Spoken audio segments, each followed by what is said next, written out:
I'm so glad to see so many motivated faces that have been following this conference, which has been, I guess, pretty much of a resistant exercise and an accelerated PhD in what does the Nexus is and what is its importance for the world of today. So really, I'll have to say a hand to you guys. You've been very, very active to make it all the way here. And so this is our last day of the Nexus conference, and it is my privilege and my honor to moderate for your benefit our session today. I have asked my presenters today, in a sense, to park aside all the discussions that we've been having on the one hand, the theory underpinning the Nexus models and the Nexus approaches, and on the other hand, the importance of global policy making and norm setting, whether at the national level or at the international level through the UN. I think we've had substantive and rich discussions on the role, the importance of the Sustainable Development Goals, and on the importance that national governments can have and international institutions can have, such as the UN, in promoting a new paradigm of development. I have asked them for a very specific reason, and the reason why I have asked them is because I think that now we have the opportunity to, in a sense, shift the conversation that we've been having and focus it on issues and on actors. And there are three key actors that I do think merit our attention today: local governments and territorial governments. The second one is the role of the private sector and how can innovation help address the Nexus model. And the third one, the third actor, it has to do also with civil society, grassroots movements, and social organizations that are effectively, working from a territorial perspective.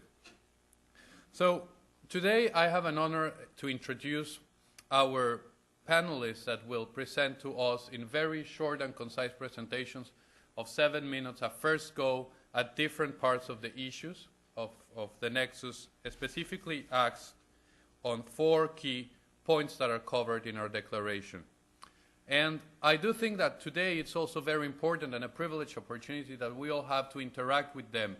And I do have to recognize that many of them, all of them, have come, some from afar, and have acquired a very substantive and relevant experience from a professional and practical point of view in their field of expertise. And each and every one is linked to cities in one way or another. So I will start in order to, I also privileged to have a balanced panel from the gender perspective, so I will start first, and which I do think it's important to recognize that. So I have first the honor and the privilege to introduce to you Maruxa Cardama. Maruxa, please, if you can come to the podium while I make your introduction. So Maruxa is currently the executive director of Communitas. Communitas, it's a fantastic coalition of practitioners that are focused in enhancing the role of and the importance of cities, of local authorities, and also understanding the challenges or urbanization, in the post-2015 development agenda. Maruxa, the way I would describe her, she is not only a very skilled intellectual, but also a very effective influencer of global policy definition processes. And I'm sure that in her presentation and the discussions that you will have with her, you will have the opportunity to understand the way networks can be built in supporting specific issues for sustainable urbanization. The second person that I would like to present here, it's Mrs. Yamina Djacta. Yamina, please come to the podium. Yamina, she's an economist by formation and training. She started her career in the early 1990s, and then in 1996, she joined the United Nations Human Settlements Program. Since there, she has worked essentially in understanding how can the UN cope with the challenges of urbanization. She has seen the transition from an agenda that was only focused on providing housing and thinking that cities had to be understood as settlements to cities as agents of change. And today she leads the UN Habitat Office in New York City. So she is the most important authority in terms of urbanization and the United Nations Human Settlements programs at the UN headquarters. Now it's my privilege to you to introduce Mr. Nicholas Yu. And really it's very difficult to describe Nicholas Yu because he is an intellectual powerhouse within the UN. He has worked for many years as senior advisors to the executive director of the United Nations Human Settlements Program. And from that perspective, he was influential and instrumental in shifting our understanding within and the UN on the approaches of urbanization. In 2004, he was commissioned by the Universal Forum on Cultures in Barcelona to design exhibits on urban best practices on water. He is also the founder of Messengers of Truth project that uses urban art forms and music to empower disenfranchised urban youth to improve their livelihoods. Most recently, Nick Youth has also been, in a sense, a very active bridge between not only the idea side and the normative side that represents the UN, but also the practitioner side by working with cities in different regions of the world and working also with the private sector.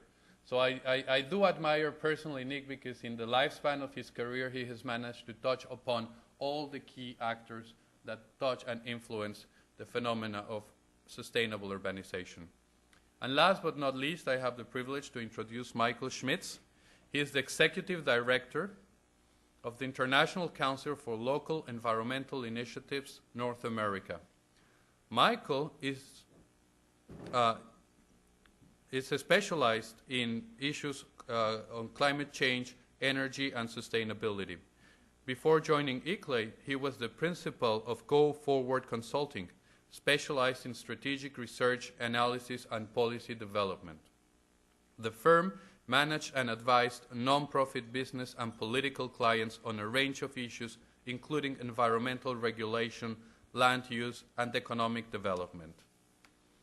Michael is an attorney, was a civil attorney by law and senior legislative counsel for the chair of the Congressional Black Caucus, focusing on environmental, trade, and economic development policies.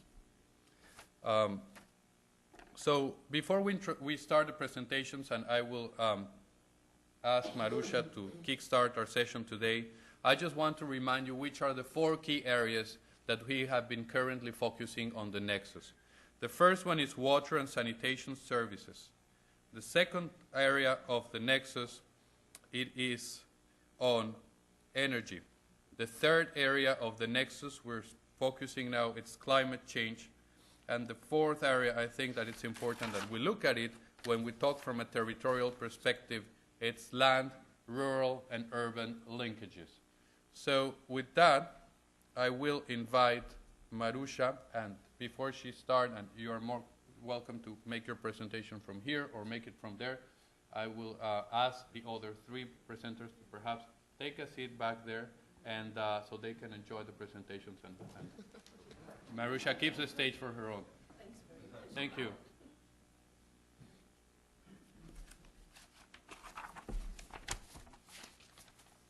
Thanks very much, Jorge, for that fantastic introduction. And thanks, of course, to the organizers, to all of them, for having us here, and to you, audience, for still being here on a Saturday morning with an amazing sunshine out there, by the way. So we are competing against Mother Nature. So let me get the technical things. This is important, but I was not actually wanting to get here. I was wanting to get here. Communitas, a mouthful. Coalition for Sustainable Cities and Regions in the new UN Development Agenda. Well, the key is in the word for, because you see that we have a series of core partners there working very closely with local authorities and some national authorities, UN Habitat, NRG4SD, working with regional governments, ICLEI, and the TELUS Institute. But then the beauty of this is that we have a multi-stakeholder advisory committee that takes this idea of sustainable urbanization beyond the self-interest of local authorities. So you see that we have people working in transport, like MBAC and ITDP. We have people working in gender, like the Herrera Commission or WIDO. We have people working in the right to the city or poverty, like SDI, like HIC, like Oxfam. We have people working on governance and environment, like NRDC. We have people working on agriculture and rural development with us, like IFAD, like the Millennium Institute, like RUAF. We have planners, like the Regional Studies Association. Well, we are a big family because we actually understand sustainable urbanization in a very wide context, not just in infrastructure, not just in resilience, not just in governance, not just in rural-urban linkages, not just in access to public services, but in all that together. And we do that work thanks to our sponsors, the Ford Foundation, the Charles Leopold Mayer Foundation, and the European Union. Let me try to set a bit the tone of the rationale of what I think we are discussing, urbanization and the urban dimension of the Nexus today. Well, our rationale is that poverty eradication, social justice, and sustainable urbanization are multidimensional, and they are processes. And actually, they are very linked to human rights and to democratization.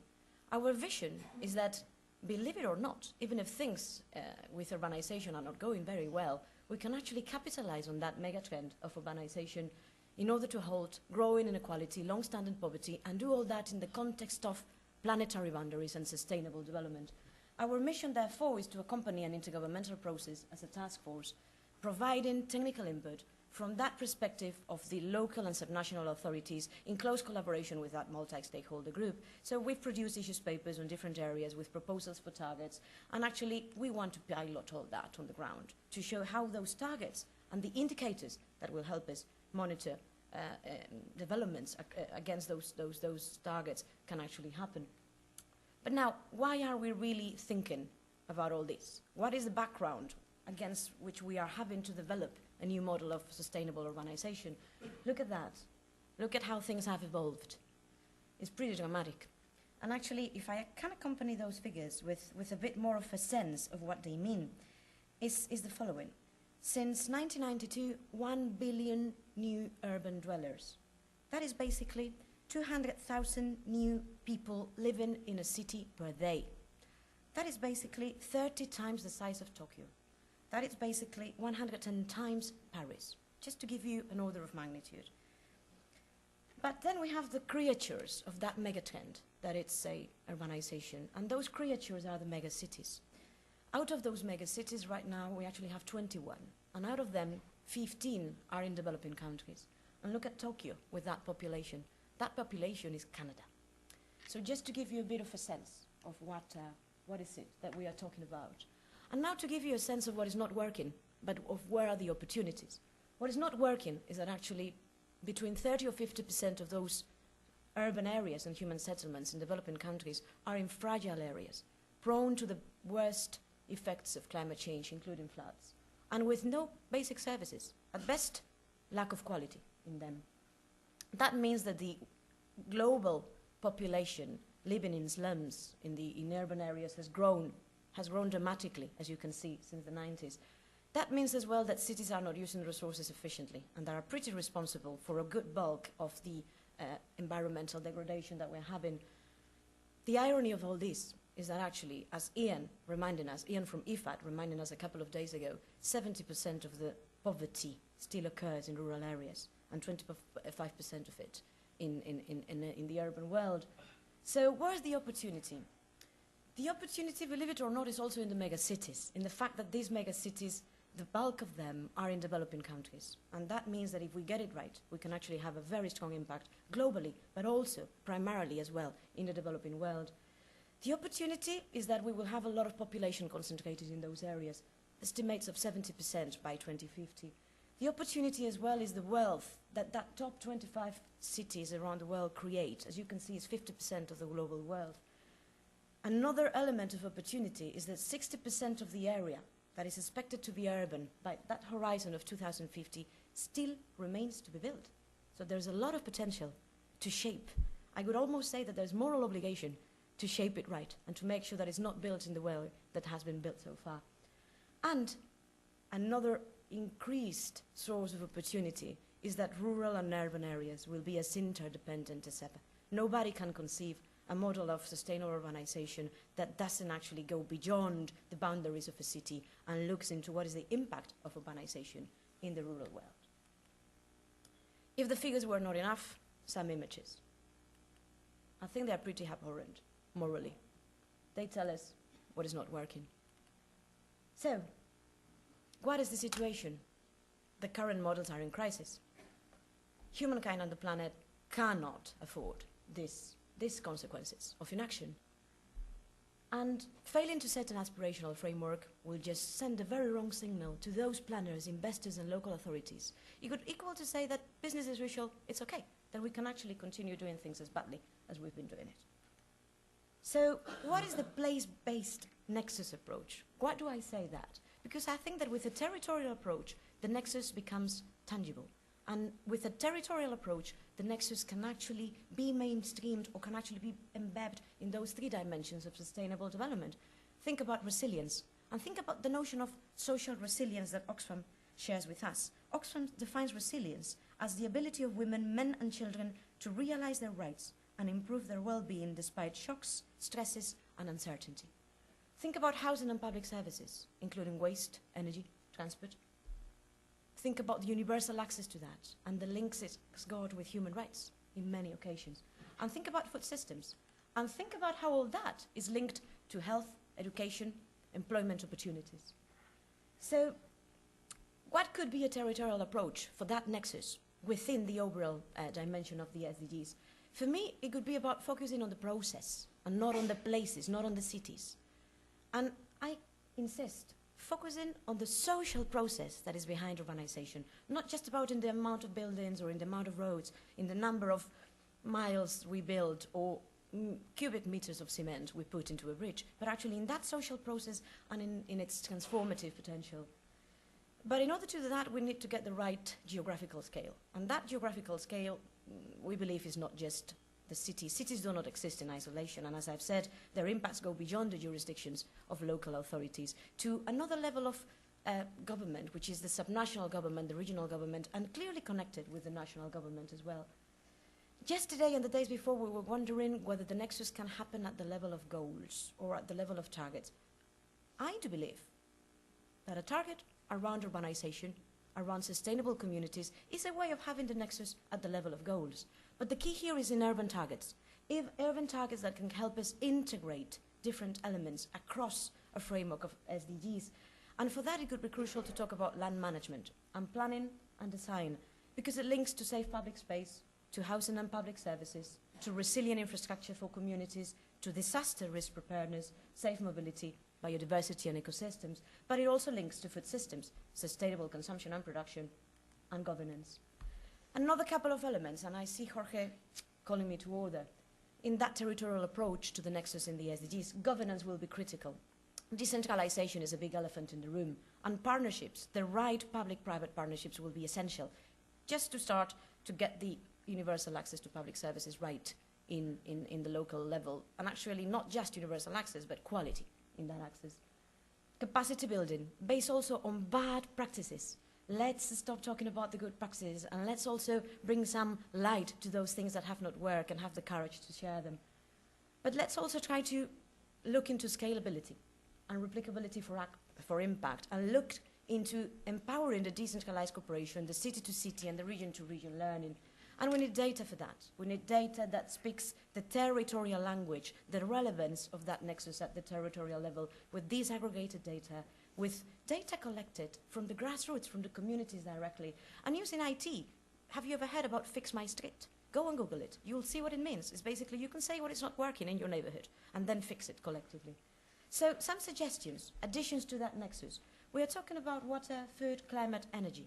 I would add land, because it's the place where that happens, and is what allows us to go beyond a very narrow-minded city, just city, and not rural-urban continuum approach. And on the other side of what the organizers have suggested for this year, we had sustainability, security, development. What about adding governance and partnerships? Because I think they're also critical. Thanks very much, and I really look forward to a proper interaction with you today. Thank you.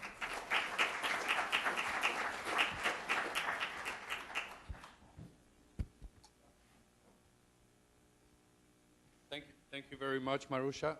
I think this was a very good scene setter for our next presenter.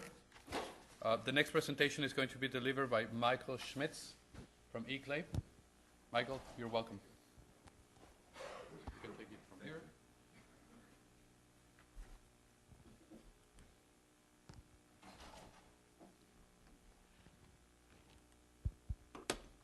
Greetings.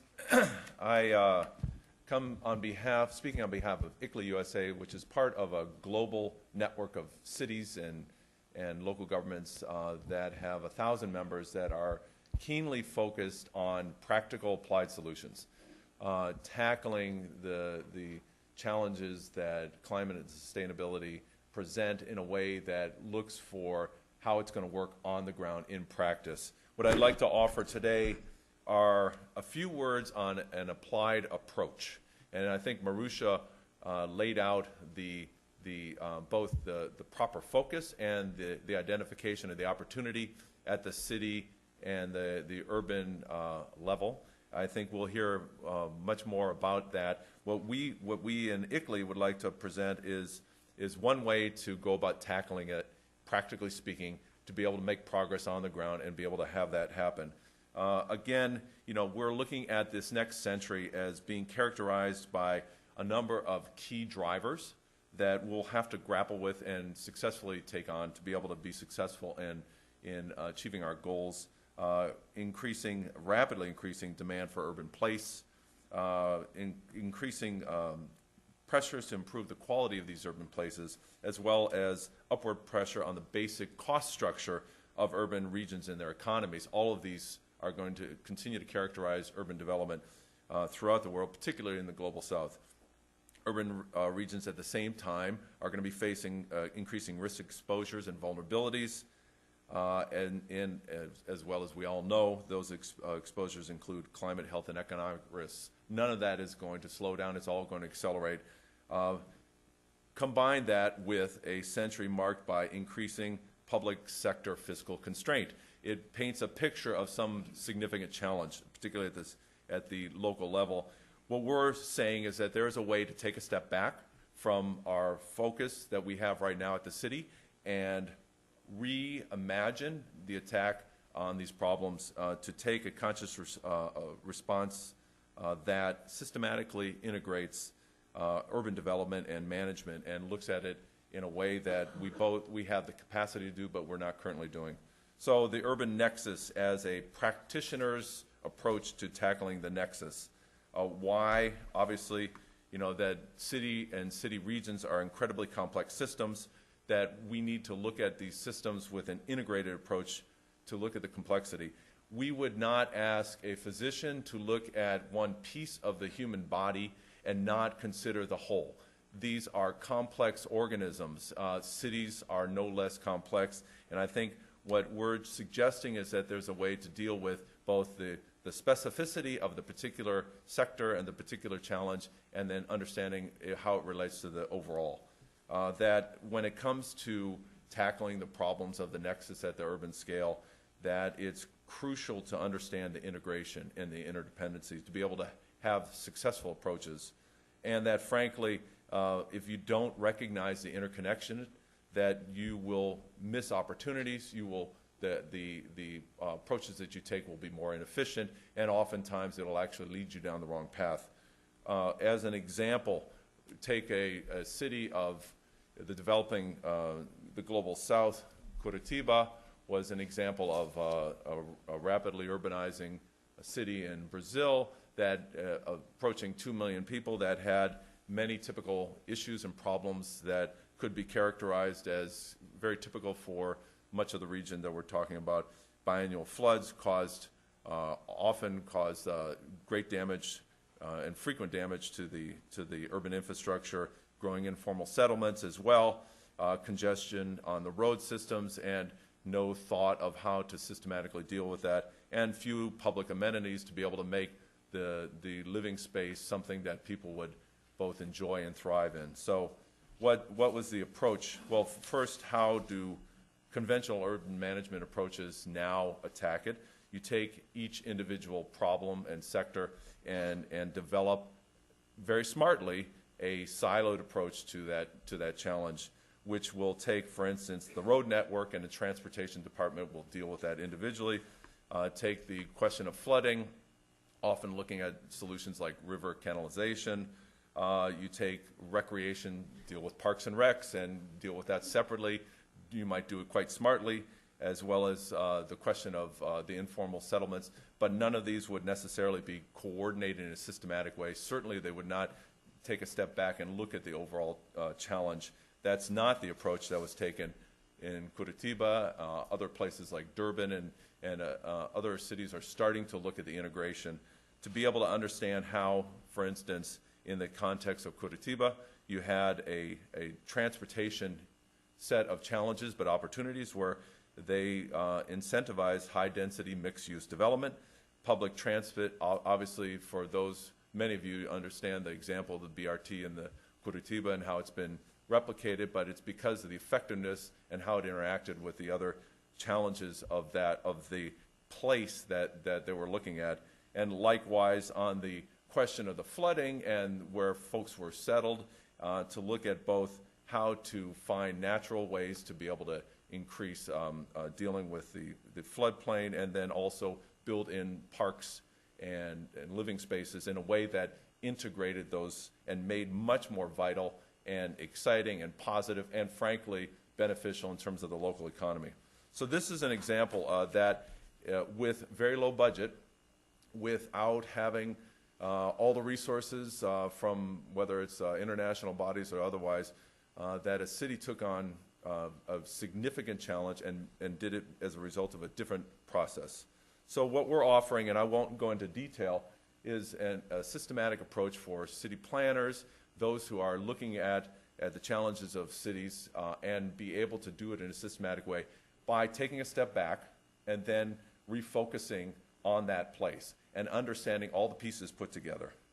So what we're suggesting is that this approach of systematic reintegration, we've gotten very good at developing approaches to the silos of urban development, which is all important, but it's only useful if we're able to take a step back and integrate those things. The question, of course, is how to do it. I think it's being done in a number of places. We want to be able to scale it up so that it's done across the globe in a way that you don't have to be a wealthy megacity to be able to tackle it, that you can do it with a better approach that understands the interconnectedness of these challenges. This is just an example. We're going to be releasing a paper on this to be able to help scale up that. I just want to say that it's a fantastic conference and opportunity to put this on the agenda and have the thought leaders, all of you in this room and others, be able to tackle this in a systematic way, in a way that takes it from the academic and theoretical cutting edge to the practical mainstream of city and urban development. Thank you very much.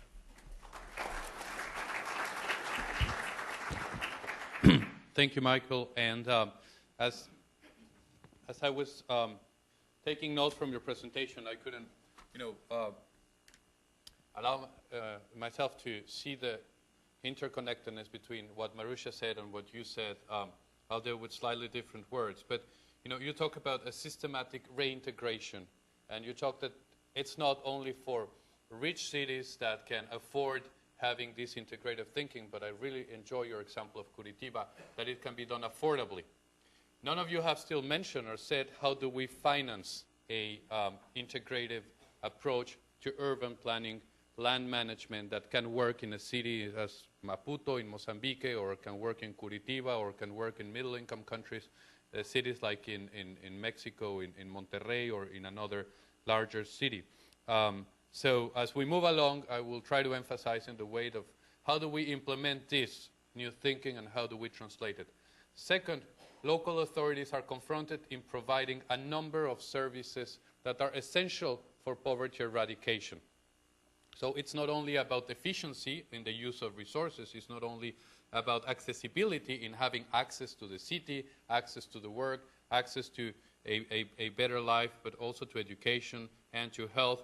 but it's also about access to energy services and how do we combine efficiency and accessibility when we talk about land, when we talk about water, when we talk about energy, and when we talk about food.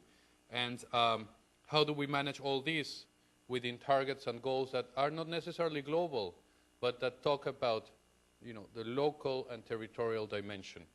So with these questions in mind, I now invite Mr. Nicholas Yu to make his presentation. Again, 7 minutes. I'll try to be as effective in this disbursement as possible. So, Nick, the floor is yours. Thank you very much. Actually, I could stop right here since the two previous speakers said everything already. But you did touch upon one issue which I think is critical, and that's how are we going to finance this? But just by way of introduction, return to reality.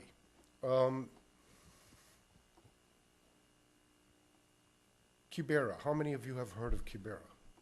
It's, okay, Africa's largest contiguous slum, located in the heart of Nairobi, estimated population 500 to 700,000 people. Majority of inhabitants, single mothers. Your typical single mother in Kibera she or her daughter will spend 3 or 4 hours a day fetching water. If somebody gets sick in the household, she cannot register her kid to the hospital. She cannot register her child to school. She cannot open a bank account. She doesn't have a postal address. Why? Because she doesn't have an address.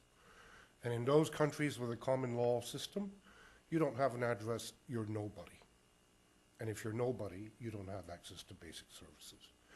So what Maruxa said about being a human rights issue is absolutely right on. Right now, somewhere between 40 and 80% of those people who are being born in cities today and will be born in cities for the next 35 to 40 years are people like this single mother living in Kibera. And unless we change completely the way we understand what a city is, and unless we change completely the right to the city, we are headed for, in my view, an impossible vision of a socially divisive society and universe. So how are we going to manage to provide services to these people?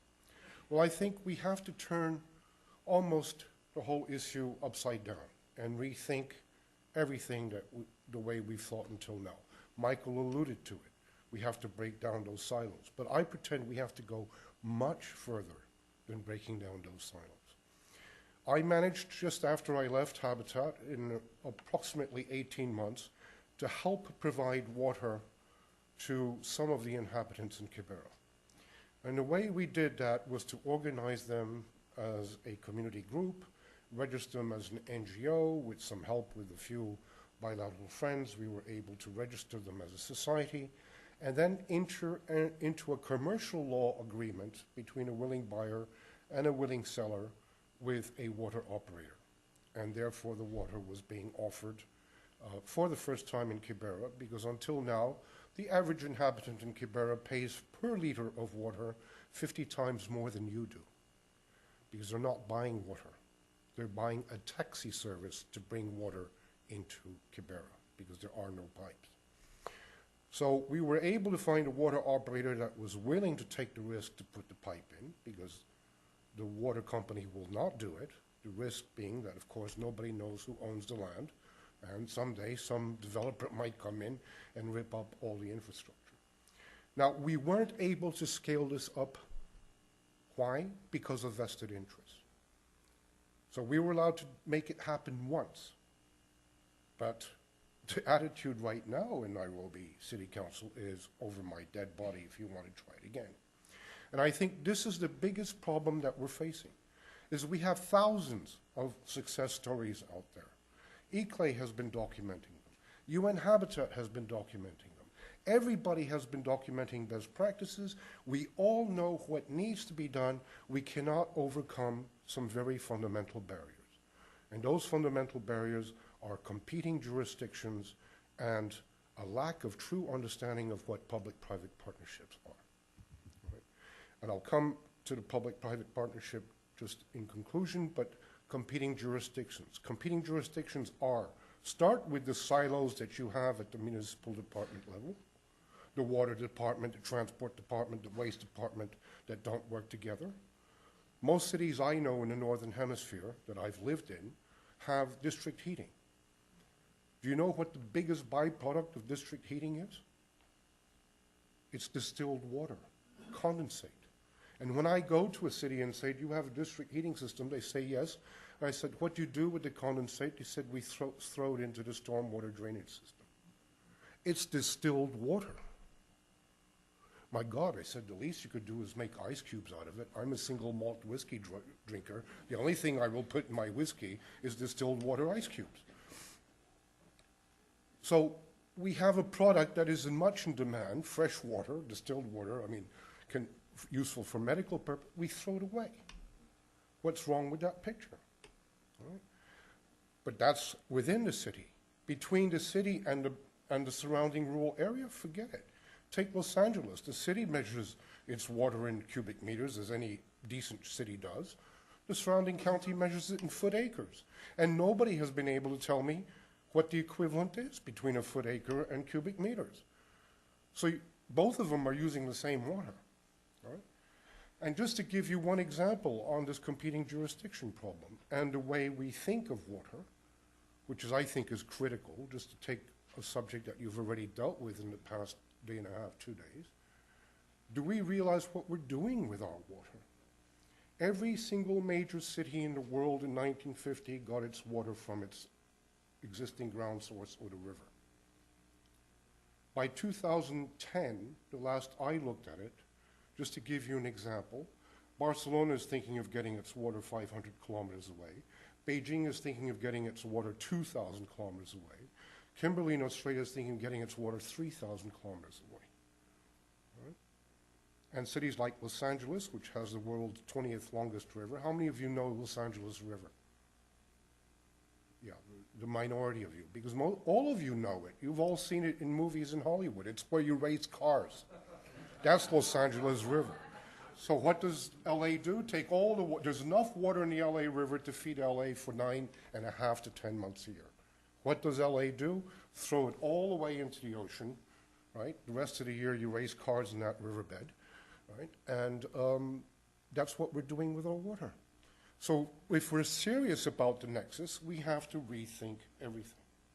Plus the fact that we flush 90% of our fresh water down the toilet, right? Which is the most ridiculous thing I've ever heard. You bring in the water from 3,000 kilometers, you treat it, you make it potable, you use 5 liters a day. Normally, for drinking and cooking, 7 liters if you're Italian. My wife is Italian. You have to cook the pasta, all right? And the rest, we don't need fresh water for the rest. But we throw it away. We flush it down the toilet. Now coming to public-private partnership. I think Michael mentioned several examples. Durban, Curitiba, yes, there are examples out there. The most compelling one for me that addresses both the jurisdictional issue and the public-private partnership issue, and thus the financing issue, is Singapore. Singapore with its Public Utility Board that decided that, sorry, we can't continue to have one person providing, the Ministry of Mining providing the water resources, another ministry dealing with the transport, bulk transport of the water, another one dealing with distribution, another one dealing with consumption, another one dealing with pricing, and competing demands between industry, residential, and commercial. So they formed one single utility that encompasses all the producers, suppliers, consumers of water into one single entity with one single benchmark. Save every drop of water.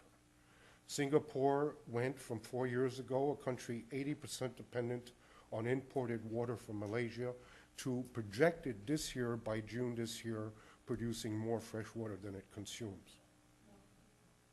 How does it do that? Because it's resolved this jurisdictional issue. And that's when the public sector gets its act together, that's when the private sector jumps in. And I repeat that. If you really want public-private partnership to work, you have to start by getting your public partnership to work first. As long as the public partnerships are not working, public are competing with each other, demanding the same resources, competing for the same resources, the private sector is going to say, sorry, I'm going to do business as usual. The minute that you can show that you have the political will and the wherewithal to do things differently in the public sector, there is no limit to the amount of money or investment that is available.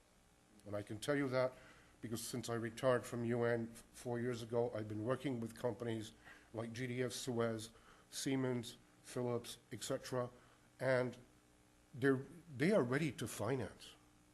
They have financial arms. They have banks. That's what they're doing with their profit. And all they're waiting for is that signal. Of course, that signal isn't going to come by itself, and that's why we have to work, all of us together, towards this end. And I'm saying that an independent urban SDG goal is critical to this endeavor. Critical, because all the others are still being thought of as silos. We're still thinking of food security, water, sanitation, etc., as independent silos. The only thing, as Michael said, that will bring all of this together is a territorial aspect. Right? Now, this might seem a local issue, and the U.S. government, I know, is thinking of it as a local issue because the federal government in the U.S. doesn't, local authorities, that's the affair of state governments. But, this is critical. There has to be a common accord between national, state, and local government for this to happen. So I stop my presentation. Thank you. Thank you, Nicolas.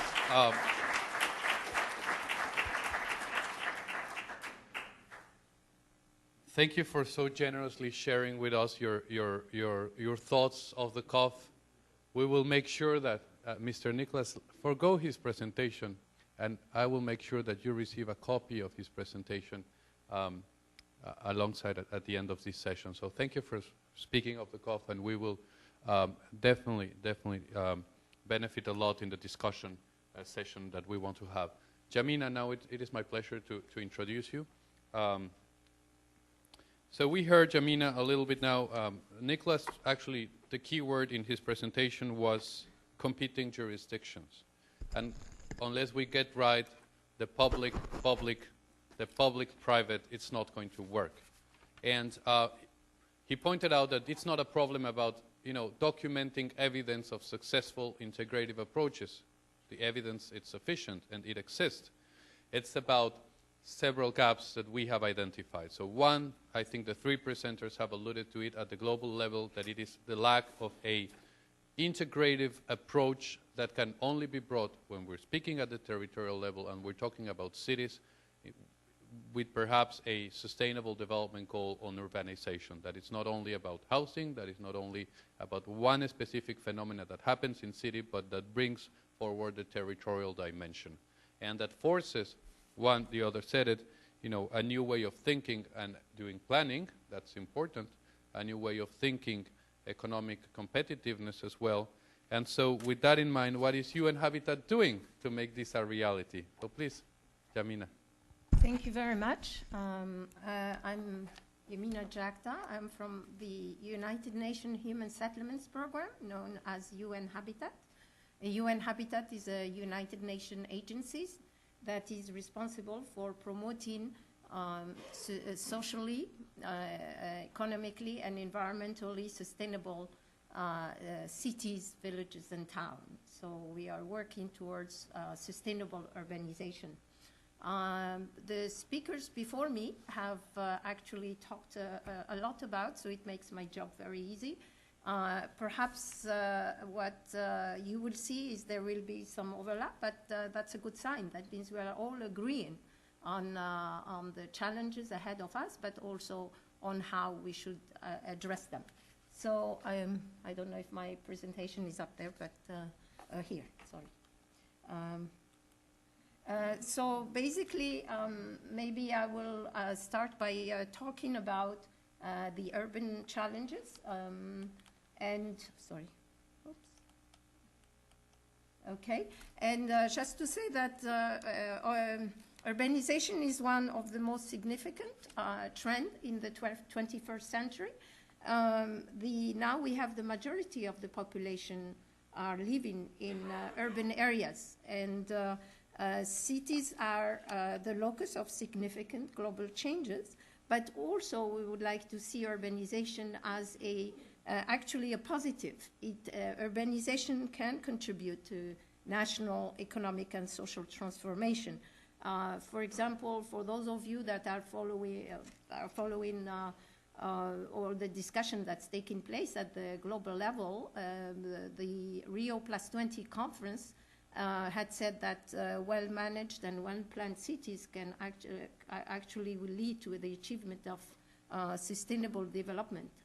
The Secretary General of the UN high-level panel on post-2015 has said that it's at the city level that the battle for sustainable development will be won or lost.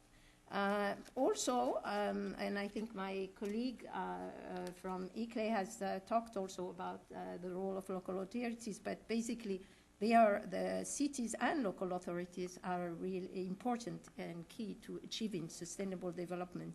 I would like just to say a word about actually representation at the United Nations. As you know, at the United Nations, it's a representation of national governments.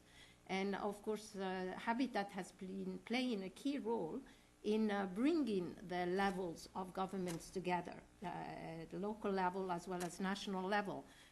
The business of achieving sustainable urbanization is not just the business of local authorities, but require really the national governments and local government, all level of government to working together to achieve that.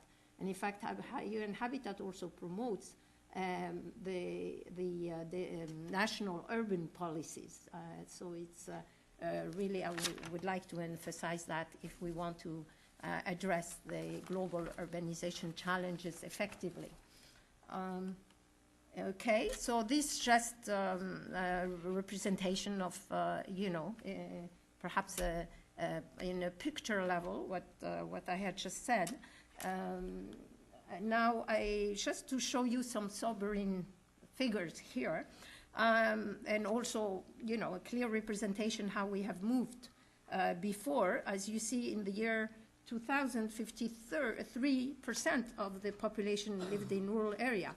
By the year 2030, only 40%, and you will see 60% our population is urban.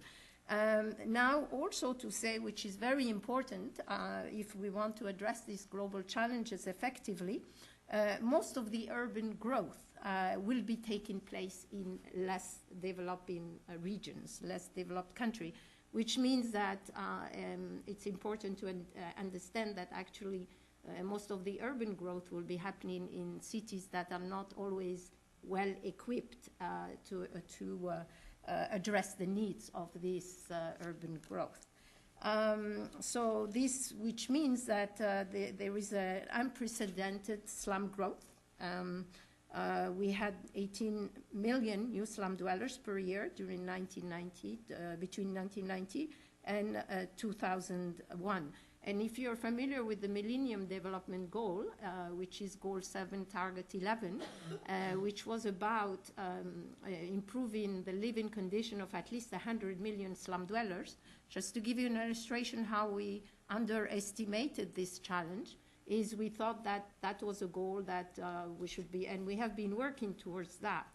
But 10 years later, now 14 years later, that goal actually was achieved twice, and yet it didn't make much of an impact on the slum population, because the slum population has been increasing exponentially. So it took like countries like China or India or in some emerging country to make some progress. That target was achieved twice over, and yet we still see slum proliferation in Africa, in South Asia. So just to give you an idea about the extent of these global challenges. So I just said more than 50% of the world population is now in urban area. 5 billion people, or 60% of the world population, will live in urban area by 2030. So 90%, as I said, will take place in developing countries, which means that cities are home to extreme deprivation, social segregation, environmental degradation, with 1 billion people living in slums.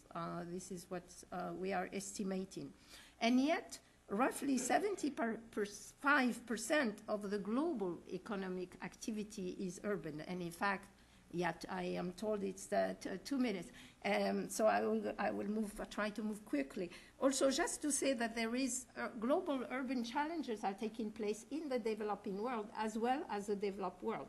But we would like also to highlight some differences, and that's why sometimes also you have to take into consideration the context for finding solution to issues. There is a youth bulge in developing countries. In fact, youth represent 60% or more in some in the developing world, while in the developed world, challenges that the developed world is facing is aging and shrinking urban population in developed countries. Some emerging countries, or the BRICS country, for example, in Brazil, will face the two issues, for example, the aging as well as the youth bulge. So just to illustrate the complex issue that cities are facing. I will move quickly. The other speakers have addressed some of the issues, so I'll move very quickly on that. Just to talk about the opportunities that sustainable urban development offer. Of course, it has to be sustainable urban development. Of course, the Nexus element is, the challenge, but also the opportunity for urban cities to provide adequate food production, safe water supplies, and improved sanitation services, effective urban water resources and waste management, transport networks to connect people to jobs, goods, and services, vibrant industrial and service sector, depending on the quality, of course, reliability and cost of services, such as water supply, sanitation, energy, transport, and ICT, resilience to climate change, impact through targeted financing of adaptation, broad institutional strengthening, and minimizing the driver of vulnerability. Here to say that, for example, cities are responsible for the emission of close or even over, it's estimated 70% of greenhouse gas emission, which means cities have a great opportunities actually to address that, because of the impact that they will have by having effective adaptation and mitigation strategies and action. Some fact sorry, am I following my presentation? The number of urban dwellers using unimproved water sources actually increased from 109 million in 1990 to 130 million in the year 2000. Here, perhaps, I know I have to move very quickly, but just this is an illustration of what is happening, the challenges that are out there. I will move now to the urban energy and perhaps some opportunities to address that. For example, in terms of energy access for the urban poor, cities, by promoting sustainable cooking system, lighting, and slum electrification, can actually increase that energy access. I think we have a number of examples around the world on energy efficiency in the built environment, like energy efficiency building code, market transformation, integrated building design. I live in New York City, for example. I know recently my building has moved to gas-based heating system, etc., in the building, which has, and that is also supported by incentives by the City of New York, which offer you actually some monetary incentive to implement that, which as a result had reduced our energy cost, has increased the energy efficiency. So that's an example, for example. In developing countries, there is a lot of waste and leakages and lack of efficiency. So energy efficiency in water supply operations can have a great impact, such as energy audits of water supply system. Also the promotion of renewable energy use in cities. And actually this renewable energy source used to be quite expensive, but with the progress, they are actually becoming less and less expensive. So also just to underline that there is a a whole menu of solutions, but it depends really on the context, and you know, each, of course, city around the world has its different issues to face, but also solutions that it can use. And also waste to energy, municipal waste, a way of using something that was just thrown out and discarded as actually a source of energy. Also, just to talk about one model, and I think our chair has also talked about the role of the private sector, and here we talk about innovative financing arrangement. So this is just to show you a model.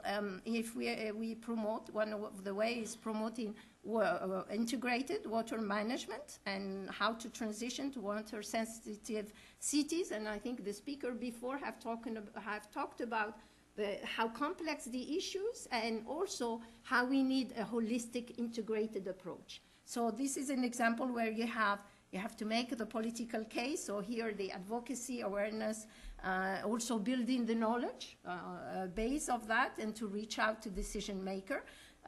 You know, a number of, education is here really needed for water conservation measures, etc. also. And then, of course, the institutional, technical, and environmental engineering. And here you need the appropriate governance, institutional arrangement, mix of technical, environmental option, and integrated urban planning and water resource management. And, of course, the innovative financing arrangement, business models, also public-private partnership. I think it was mentioned before, partnering with financial institutions. And here, of course, you have to provide also the necessary incentive. Okay, maybe, sorry, okay, sorry. That's okay, that will help us move forward. So here, just to talk about urban waste management, which is, I had mentioned earlier, is a challenge, but also is an opportunity. Just to give you here some figure, urbanization, of course, you know, let's say cities actually can have a large water and energy footprint. Also, of course, there is an important production of wastewater and other waste. 90% is usually discharged directly into rivers, lakes, and the ocean, which you can imagine has a negative impact on our environment, on the habitat, ecosystem, well-being, etc. However, it could, although it is a threat, this is a clear example how it could be an opportunity actually for reuse and recycling. And there are, again, a number of examples around the world on that. Not only nutrient for food production, but actually waste can be a source of energy. And then, of course, wise and immediate investment in waste management can generate multiple future benefit. And just here, I think the first speaker had spoken about some of the possible goals to promote cities that are environmentally safe, socially inclusive, economically productive, and resilient. And just to say as a conclusion, there are two things I would like to say. Smart urban planning is really important for this, and that promotes high-density mixed land use settlements that can significantly reduce water and energy consumption. So, and then the second point that I would like you to also go with is, I had mentioned, also besides these compact settlements, another urban design feature which minimizes water and energy footprint is integrated urban management. So this is what, there are 2 points I would like you to leave with, and thank you for your attention. Thank you, Yamina. Thank you for this presentation, and allow me to invite you to, please, all the presenters to come here to the podium. I'm sorry if I was a little bit pushy, but I really wanted to at least allow for at least a good half an hour of interaction between the audience and the presenters. I do want to go very quickly back to, so this slide, I think it was extremely powerful, and it shows us the challenges of poverty, the Nexus and the key areas of the Nexus. So if we're talking about an agenda that's relevant for regional, local, territorial authorities that are the ones that are responsible for providing these services, that keeps in its heart poverty eradication, well, these are the challenges that we have to tackle as a matter of priority. But also, this is not enough. This is not enough because a sustainable development agenda has also to look at the sustainable consumption and production patterns of all cities in the world. So there are efficient solutions that can be used in cities like here in the United States or in cities that have more economic challenges as well. And the financing of it, and I keep on coming to the financing, it's going to be critical. Yamina did mention the goal. Yeah, so let's go here. So really, as we move into the questions, and I really want you to focus your questions on this, it is there's going to be a transition cost, even by doing models that help us provide services at the local and territorial level in an integrated manner. There's a cost of transition. There are gains that are made in the short term or in the longer term, but there is a cost of transition, how to manage that transition smartly.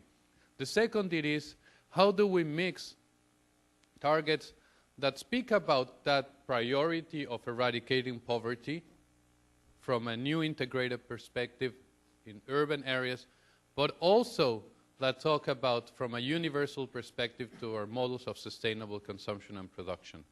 So I think I've really said enough, and I really want to give you the opportunity to interact with our presenters. So who's the brave one? Sir, please introduce yourself.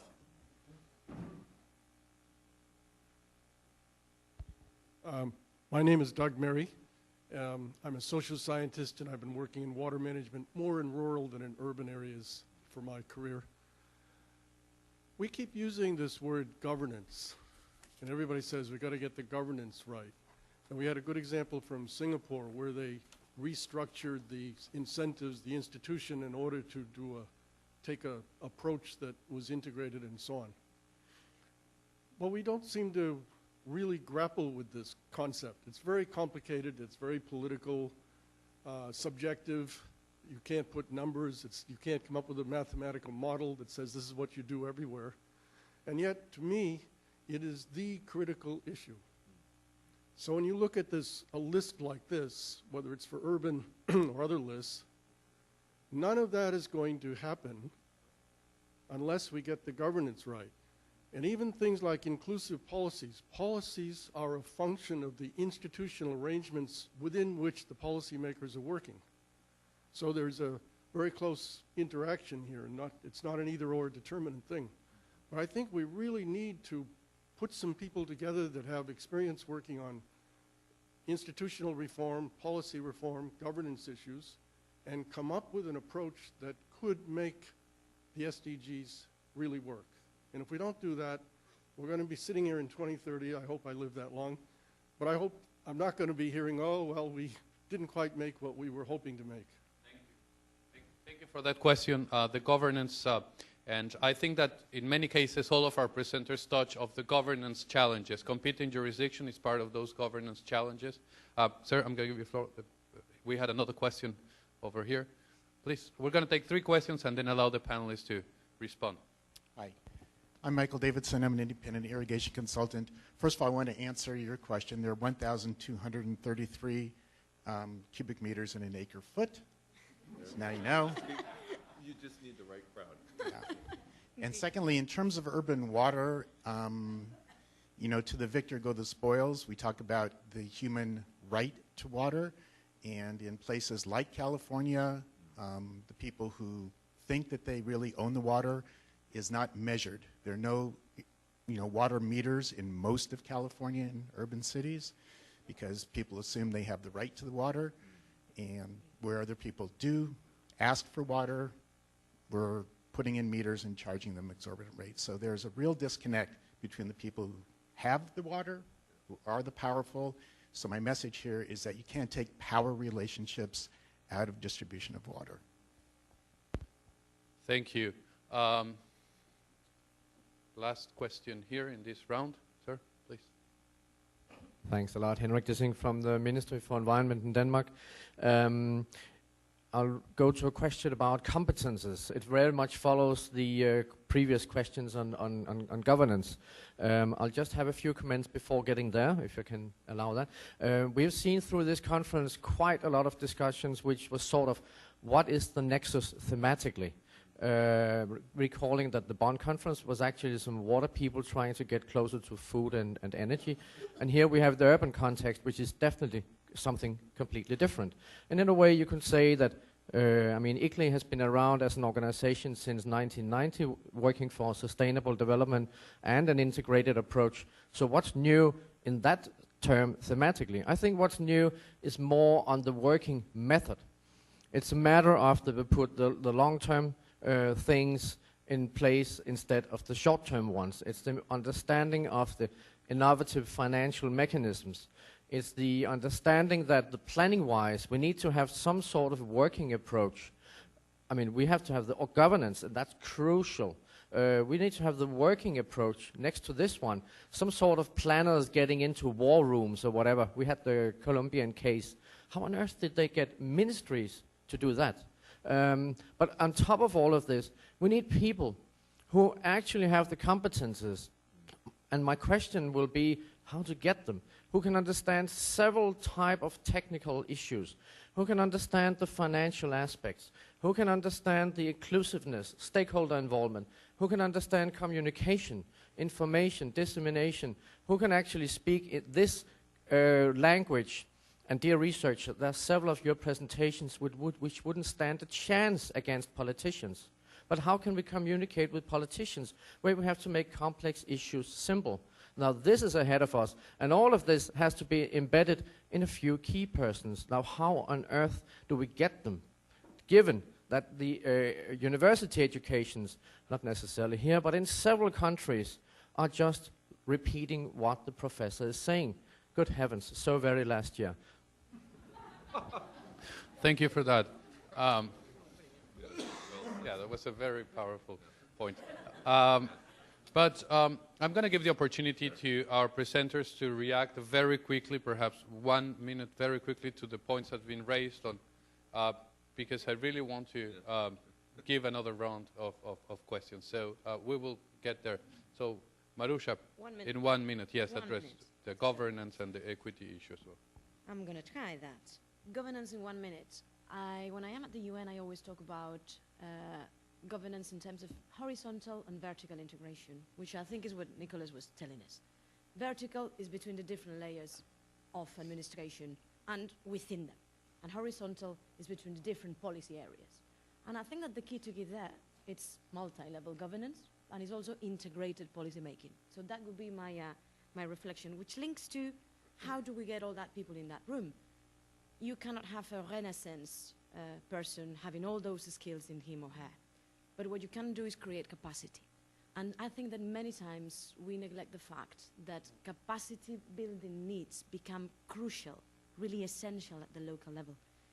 And not only in developing countries, but also in developed countries. And it is about maybe inserting in the curricula from the very beginning the needs of that territorial approach to the nexus and the needs of that applicability. So we don't study certain themes in the abstract, but already in how we can make them happen when we are setting policy. What is new? A lot of things are new, but there's one thing that is not new and is not happening, and it links to governance, and it links to decentralization, which is, I insist, the elephant in the room. And what is not new is fiscal decentralization. It's not happening in many countries. In many occasions, local authorities and national governments are left with the burden of providing those local services, but they do not collect the taxes, enough taxes, that actually then allow them to provide those services. And I go back to the thing, to a critical aspect, is about human rights. So we get to get those finances right, and we have to go beyond jurisdictions, but also beyond power risks, power sharing risks, and fiscal decentralization will be key to it, I believe. Excellent. Michael. Remarkably salient questions. I would say the question of governance really, in my mind, comes down to the very real world question of politics. And it's messy, and it's absolutely central. And I think dealing with cities and mayors all day, we in ICLEI understand both the necessity for that smart planning, but also the reality of how do you get elected political leadership and, frankly, the constituents who put them there and will throw them out to get on board. And I think that's key. I think what you need to do is recognize the smart solutions that also inure to the benefit of the elected leadership. We have a way to paint that path to positive. We have to be able to put that out there. The question, though, is I think the more provocative question in some ways is the question you raised about the competencies and how do you get, with such incredibly complex challenges, how do you get the solutions at the city level where you lack perhaps the capacity that you might have. I think we have to look at the private sector who do those parts of the private sector that do it well, not to them for the solutions, but how do they solve a challenge. When the market puts demands on a private sector firm, it is adapt or die. Now, there's no similar challenge necessarily jurisdictionally for a city, but on the other hand, there are those very real challenges. So get the right people in the room.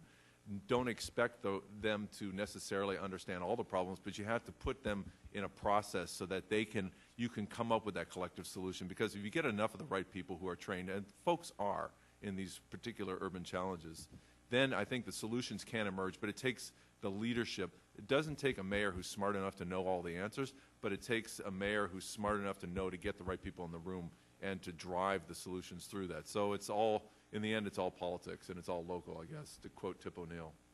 Thank you, Michael. Those were two not New York minutes, but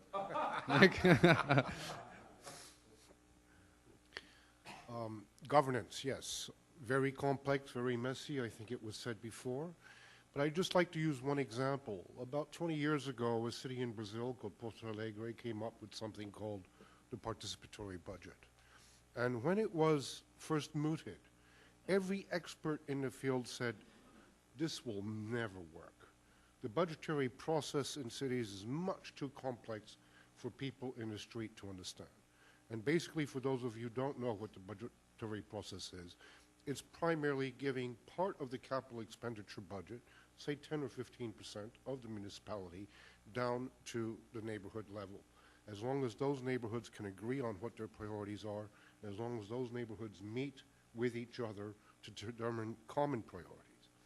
Lo and behold, it not only was a success, it's now spread to over 1,300 cities around the world, according to my last count. It might be even bigger.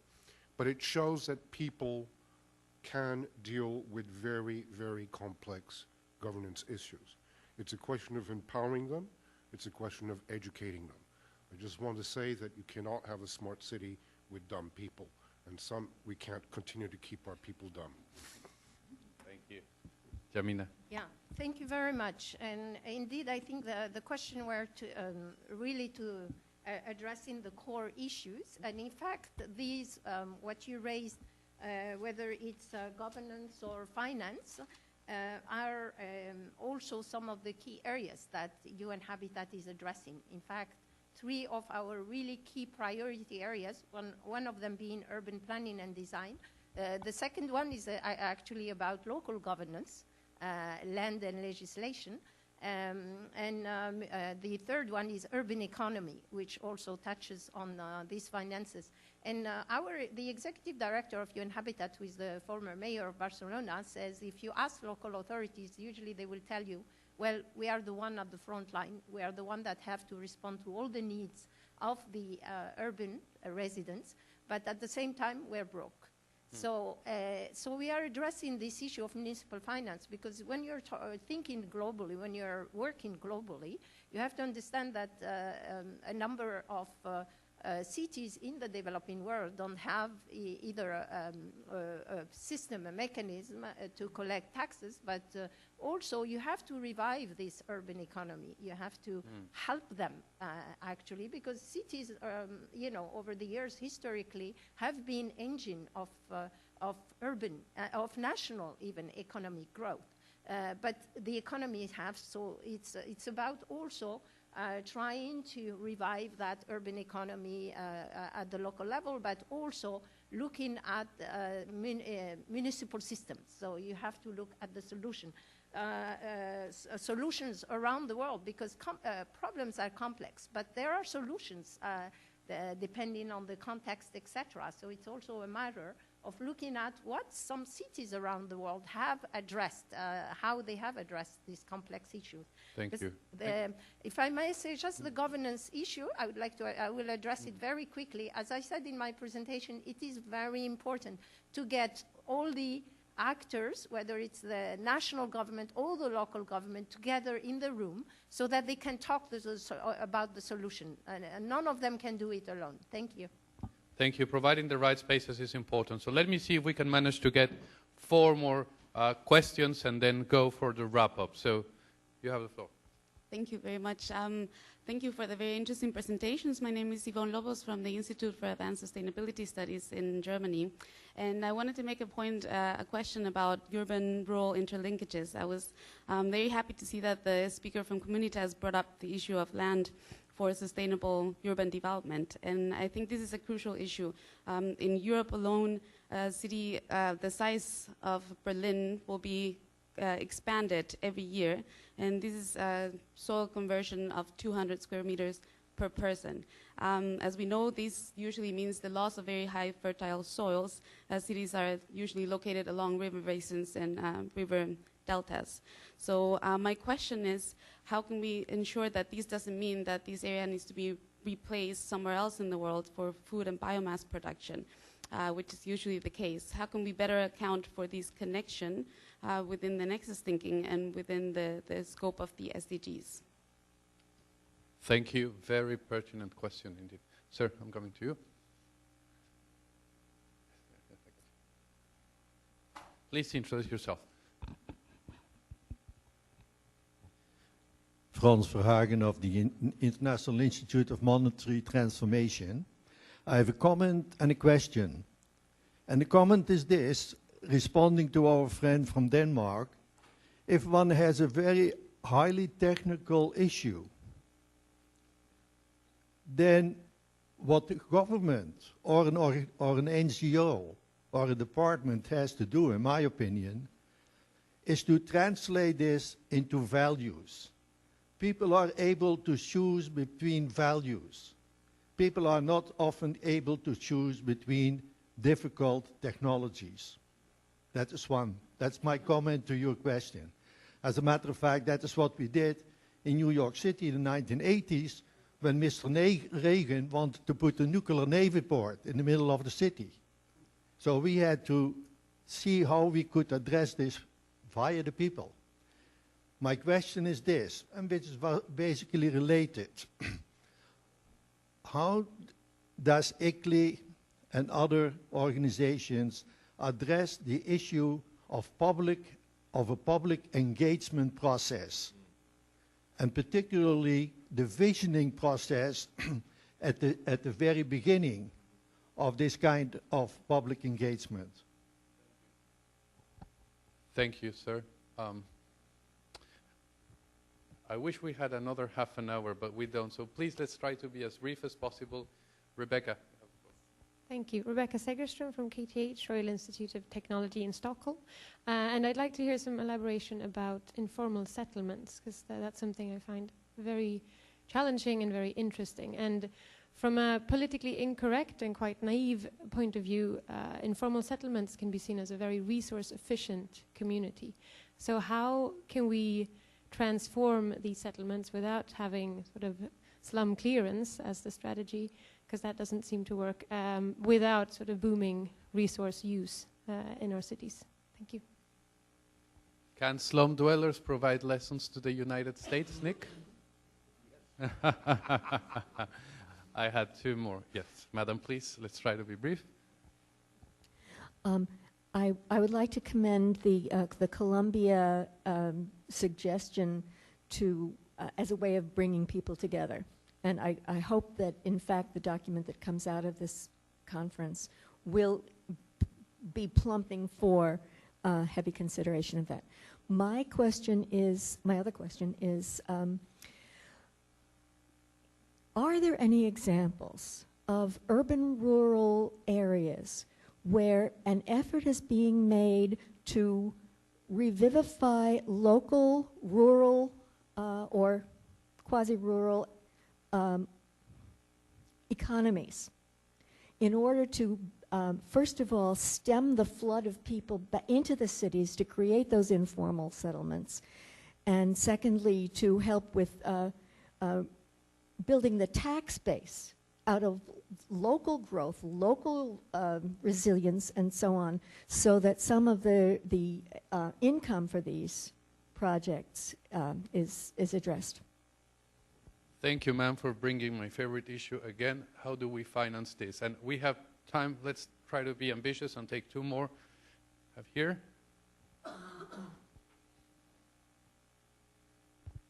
Hi, thank you. I'm a student at UNC Chapel Hill.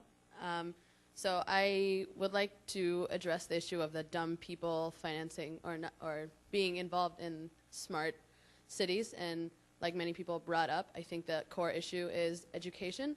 So how is a conference like this going to help the people that are going to be addressing these issues if the people who are going to be addressing these issues are not present and are not taught about these issues until such a high level in college and in the real world? Thank you.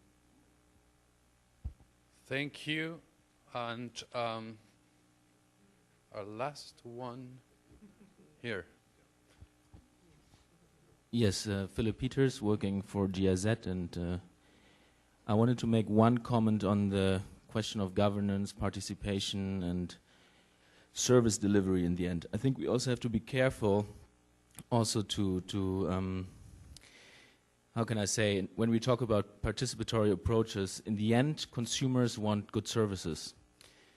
Consumers usually don't have the time to get involved and so on. If the services are good, this is actually something I'm quite happy with. And that is something which, when we have these discussions, also in terms of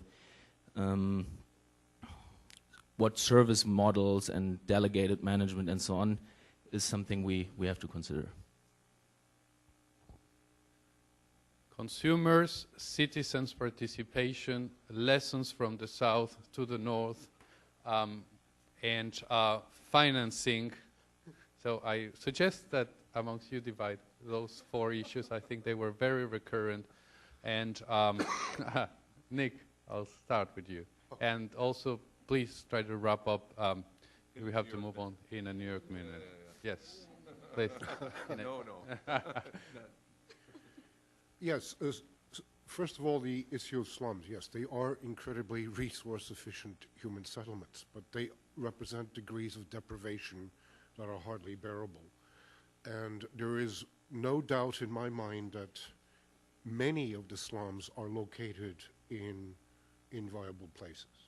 So there has to be a conscious act that we cannot just improve every single slum where it is. Some of them have to be moved, right? That's without a doubt. But we have seen almost everywhere in Latin America, in parts of East and Southeast Asia, that when you empower the slum dweller by removing the threat of eviction, it's amazing how much investment is made in home improvement. But that having been said, the slum dweller himself or herself is not in a capacity to provide infrastructure and basic services. That remains very much a public responsibility, even though the financing can be public-private. I think the other issues are very, very complex. There is no easy answer to the issue of how we address, but I'd like to just address the issue of the, how do we engage the public? And education and awareness building is essential, but not institutional education. I think it's critical that people be given, for example, the trade-off between values. Now, how do we make the consumer aware? That's one of the issues. For example, in Detroit, I just went to visit Detroit a couple of weeks ago, and I think there's a very fascinating experiment going on in Detroit. And that is educating the people there that they have to rethink their life. When you are the single tenant or owner left on 6.5 acres, your utility bill is going to increase about 32 times. This is normal. You're the only one. You have to maintain all of that pipe. You have to maintain all of those wires coming in from miles away to your home. So we have to translate these things, as the gentleman said, into values that the consumer can understand. And I think everywhere we've seen in the world, when we deal away with hidden subsidies in service provision, when we deal away with distortionary market practices, and when real prices are beginning to be reflected in the services that we provide, the consumer will make more intelligent and more informed choices. Yamina, perhaps. Yeah, thank you very much. I wanted also to address the issue of slums. Indeed, the slums can be efficient. I mean, they are after all, high density, compact, etc.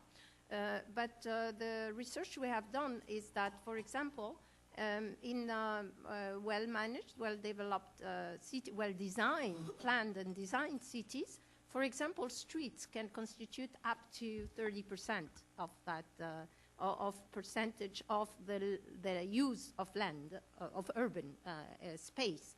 And with slums, they are highly dense, compact, but on the other hand, there is hardly any street.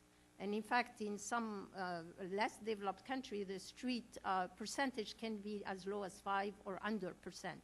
And how do you plan to bring basic services to such a design of a space? Yeah, how do you bring the drainage when you also have to bring basic services? So we engage a lot. Indeed, as Mr. Wu just said, slums sometimes are in areas that are perhaps not safe, and they have to be moved. But there are in some areas that can be improved, and we have a number of activities on slum upgrading to help these people remain there, but at the same time rebuild their slums so they can also have access to clean water, basic sanitation, transport, etc. I just want also to talk very briefly about rural-urban linkages. They are very important. I think there was a question about that. And, you know, for many years, when Habitat was working, you know, Habitat has been established since 1978, late 78.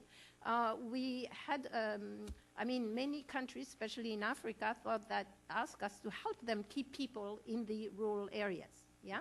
But you can't, because with development, actually, the more the rural area become efficient, the more people will need to move to look for jobs and better living conditions, and they are going to move to urban areas. So one doesn't contradict the other, and actually we very strongly believe in rural-urban linkages and in a balanced development. So one has to look even beyond the city, but talk about regional, territorial development, etc. I think I will stop there. Thank you. Michael. Well, I think this question of how you incent change and actually who makes change is absolutely critical. I think this question of public engagement is core to it. When you talk about both convening like today's convening, when you talk about the local and national elected leadership, you're talking about a question of the thinking on the cutting edge of the leadership. That's the start. And frankly, when you look at even the impact on the challenges, a city, for instance, an average northern city or an average southern city controls something between 5 and 20% at the most of their entire footprint. That means that most of the work is engaging the local residents. And I think, and you have to consider that most people are not activists, most people are not political folks, most people don't do this for a living. What they do is they try to raise their family, they try to go out and try to make a way in the world, and you have to engage them in a way that meets them where they are. And I think there are ways to do that, understanding your goals. Curitiba has a famous waste for transit ticket engagement where they're able to meet some goals, but you have to think about public engagement, and I think the process of public engagement is absolutely critical. Leadership needs to incorporate it. It's not just infrastructure spending. So that's 2 bits for organizing. Thank you very much, Michael. Maruxa, have the last word. Thanks very much. That's very kind.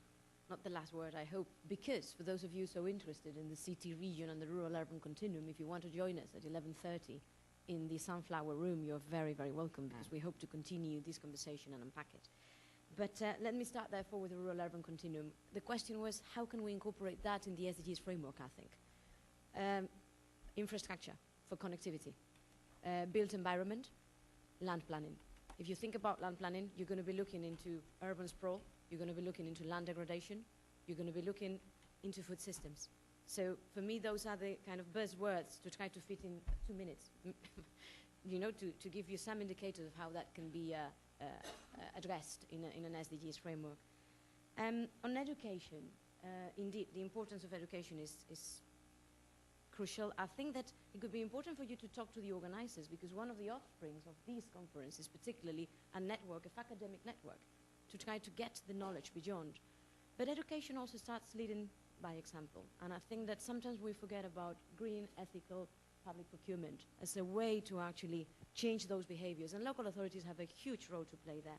A last word on finance, if I may. We didn't really go into that, but let me just be a bit cynical. It's not just about finance. I'm a lawyer, so I have the tendency to think about of the power of regulation. Regulation can really take us very far away. And regulation doesn't need to be anything particularly complex or particularly just about financial revolutions or financial engineering. National urban policies can take us very far away, because it can have an impact on the national budgets, it can bring a signal to the private sector, and it can actually help us to plan things right. So the cost of then developing and delivering sustainable urbanization is less than if we don't plan it. Thank you. Thank you very much, and let us give a hand of applause to our 4 presenters. It was a fantastic conversation. Thank you very much. And before we adjourn, I would like to, in those of you that want to stay 5 more minutes, so that we're going to have, and this is sorry for doing the publicity, I have 2 announcements to make. One, we're going to do the announcement, the launching here in the university of a book that we recently published together with Felix Dodds and Liz Thompson. And so the authors are here, and perhaps if you want to ask us a question or just to hear a little bit what's the pitch of the book, we'll appreciate. The second announcement, actually, Maruxa already did it, and I would really recommend that you participate in the discussion on the Nexus thinking at the city region scale, which I am sure many of the questions that were raised today will have a continuation. So once again, thank you very much for your questions and your insights and for your presentations. It's been an honor.